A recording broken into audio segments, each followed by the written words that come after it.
नमस्कार, स्वागत है आपका द न्यूज़ पर। मैं हूं आपके साथ शिप्रा सैनी।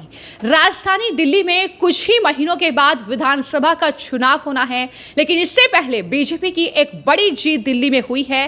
दरअसल दिल्ली एमसीडी की स्टैंडिंग कमेटी के एक सदस्य के लिए जो चुनाव हुआ है वो बीजेपी ने जीत लिया है और इसी के साथ स्टैंडिंग कमेटी में बीजेपी ने बहुमत हासिल कर लिया है। लेकिन वहीं आम आदमी पार्टी की जो यह हार है, यह सिर्फ पार्टी की हार नहीं है, बल्कि मुख्यमंत्री जो है नई नवेली आतिशी, उसके लिए कहीं ना कहीं ये पहली बड़ी हार के तौर पर देखने को मिल रहा है। और इसको लेकर सियासत खूब राजधानी दिल्ली में चल रही है। विस्तार से स्टैंडिंग कमेटी के चुनाव पर बीजेपी की जो जीत हुई है वो भी विधानसभा चुनाव से पहले, इस पर चर्चा करेंगे। वरिष्ठ पत्रकार अजय जी मेरे साथ हैं और साथ ही मेरी सहयोगी रानी भी है, उनसे भी चर्चा करेंगे कि आखिर इसके मायने क्या हैं इस जीत के बीजेपी के लिए और जो हार आम आदमी पार्टी की हुई है। सबसे पहले वरिष्ठ पत्रकार जी ये बताइए कि जिस तरीके से ये चुनाव हुआ और इस चुनाव को लेकर खूब जो है आम आदमी पार्टी ने दांव पैंच चले थे कि ये चुनाव रुक जाए, टल जाए,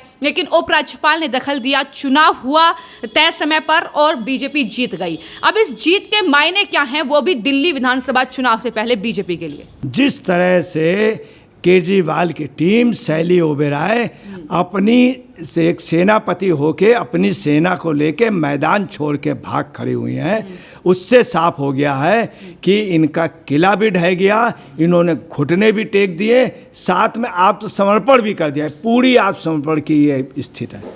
दूसरी, आप आत्मसमर्पण की बात कर रहे हैं, ये आत्मसमर्पण क्या आम आदमी पार्टी अब विधानसभा चुनाव में भी दिखाएगी? निश्चित तौर पे इसका असर विधानसभा चुनाव में बुरी तरह से हारेंगे। उसकी वजह है ये पार्टी आंदोलन में पैदा हुई थी, अब ये पार्टी आपको बताना है गार्बेज इन गार्बेज आउट की पोजीशन में हो गई है। ये पार्टी अब खुद कूड़े का ढेर हो गई है और इस पार्टी में अब कई गुट हो गए। दूसरी, वो चमक खो दिए हैं। सवाल इस बात का, जो आदमी तिहाड़ में हो, शराब की दलाली में हो, उस व्यक्ति को लोग वोट क्या देंगे, किस मुंह से वोट मांगेंगे? चलिए रानी जी से भी पूछ लेते हैं, क्योंकि आपने तो मेरे सवाल का कहीं जवाब नहीं दिया।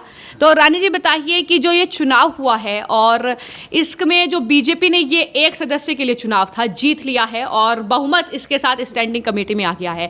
जो एमसीडी में अब बहुमत आया है स्टैंडिंग कमेटी में, ये विधानसभा चुनाव में क्या असर जो है दिखाएगा?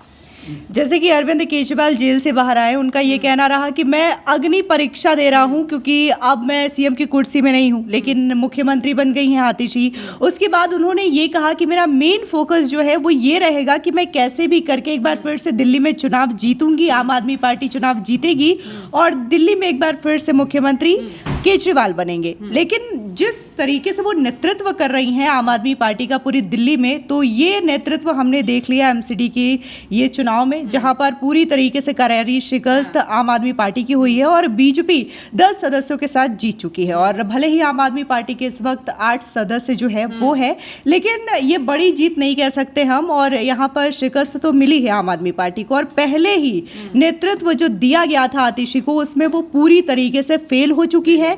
और ये कहीं ना कहीं बीजेपी के लिए प्लस पॉइंट और एक बड़े चुनावी फैक्टर के तौर पे काम कर रहा है, क्योंकि बीजेपी ने ये यहाँ पर साबित कर दिया है कि वो दिल्ली में जो अगले साल विधानसभा चुनाव होने वाला है उसके लिए पूरी तरीके से तैयार है। और समय समय पर अगर हम अरविंद केजरीवाल के कामों का जिक्र करें तो भले ही वो बातें बड़ी बड़ी करते हैं कि हमने सड़कें अच्छी बना दी है, वर्ल्ड क्लास सड़कें हैं, स्कूल्स की बात करते हैं, हॉस्पिटल्स की बात करते हैं, ये तमाम चीज़ें हमने दिल्ली में देखी है और दिल्ली की जनता भी पूरी तरीके से परेशान है। दिल्ली में पहला मॉनसून का जब बारिश आया था तभी सड़कों की पोल खुल गई थी कि दिल्ली में क्या सिचुएशन है। आपने देखा होगा कि लोग यहाँ पर बोटिंग करते हुए नजर आ रहे थे, नाव चला रहे थे। एमसीडी में कोई काम हुआ ही नहीं, कोई काम ही नहीं हुआ है, तो वो हारेंगे ही। और एमसीडी में ही ये क्लियर हो चुका है कि आखिर विधानसभा चुनाव में आम आदमी पार्टी क्या हाल होने वाला है उनका। और जिस तरीके से आतिशी भले ही नाटक कर रही हूँ, बकायदा अपनी चेयर के बगल में केजरीवाल के लिए चेयर लगा रही हूँ, भरत की भूमिका निभा रही हूँ, बकायदा वो सदन में ये कह रही थी कि राम और लक्ष्मण की तरह मनीष सिसोदिया केजरीवाल। तो ये इतने सारे आप करप्शन भी करते हैं, भ्रष्टाचार भी करते हैं, कई सारे घोटाले, आप नाम लेते लेते थक जाएंगे, लेकिन खुद को फिर भी कट्टर ईमानदार बता रहे हैं। ठीक है, तो पत्रकार जी ये बताइए कि जिस तरीके से लगातार शैली ओबरॉय पर सवाल उठ रहे हैं, एमसीडी की मेयर है, ठीक है, उसके बाद जिस तरीके से ये कहा जा रहा है अब बीजेपी के जरिए कि अब तो स्टैंडिंग कमेटी में हमारा बहुमत आ गया है, अब मेयर जो है वो बीजेपी का होना चाहिए, अब जो है शैली ओबरॉय को इस्तीफा दे देना चाहिए। अगर बीजेपी की सत्ता जो है एमसीडी में आ जाती है तो क्या लगता है कि क्या प्रभाव आने वाले वक्त में जो है दिल्ली में देखने को? देखिए, मैं आपको क्लियर कर दूं, कल एक्चुअली में कल बाकायदे सदन बुलाया गया था, परसों सदन बुलाया गया था। सदन का एक नियम था कि इनको इसी सितंबर महीने में पहले ही सदन में ही लास्ट में मतदान कराना चाहिए। इन्होंने इसलिए मतदान नहीं कराया कि भाजपा बहुमत में थी, उसके पास 115 थे। दूसरी आपको बता रहे हैं, इनकी स्टैंडिंग कमेटी के जो 8 लोग हैं उसमें जो सबसे बड़ी बात, एक आदमी तटस्थ रहेगा, उसने स्पष्ट इशारा कर दिया, और एक भाजपा की ओर जा रहा, आगे चल के पोजीशन 6-12 की होगी। दूसरी बात, कल परसों जिस समय यह था शैली ओबेरॉय मतदान कराती, एकदम से उनको जब सूचना मिली 7-8 जो हैं सभासद हमारे अनुपस्थित रहेंगे, तो उन्होंने कराया नहीं।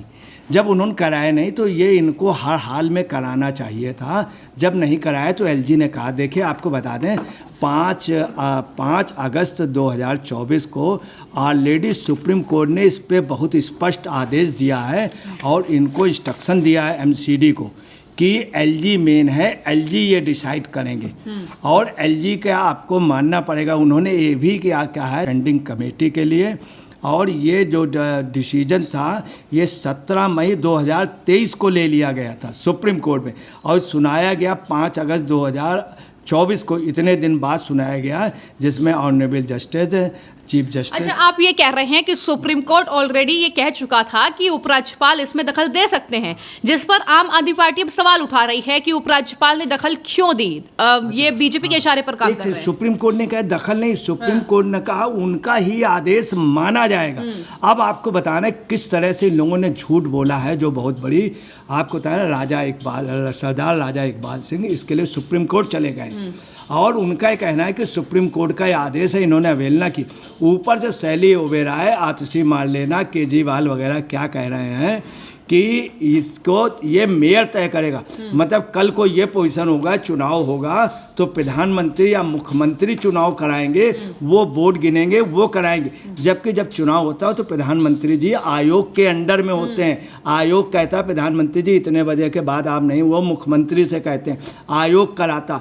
जब नगर निगम के चुनाव होते हैं तो प्रिसाइडिंग अफसर होता है। यानी हर तरीके से अपनी मनमानी जो है वो आम आदमी पार्टी कर रही है, पूरा मनमानी करना है। सुप्रीम कोर्ट गए। दूसरा, इन्होंने सबसे बड़ा जो फ्रॉड किया है, कितना बड़ा झूठ बोला, मैं आपको बता रहा हूँ। इन्होंने एक एफिडेविट दिया है। एफिडेविट में क्या कहा है कि चूंकि स्टैंडिंग कमेटी अभी है नहीं, स्टैंडिंग कमेटी का वो नहीं, स्टैंडिंग कमेटी डिसीजन करती, इसलिए जो लैंडफिट साइट है, इस लैंडफिट साइट को अवधि बढ़ा दी जाए, ओखला साइट का 2024 का आखिरी में कर दिया जाए, जबकि सितंबर पे हो जाना चाहिए था। तो एफिडेविट दिया है कि 2-2 साल बढ़ा दिया जाए। इसमें ये पैसे की अवैध कमाई करना चाहते, खुल गया।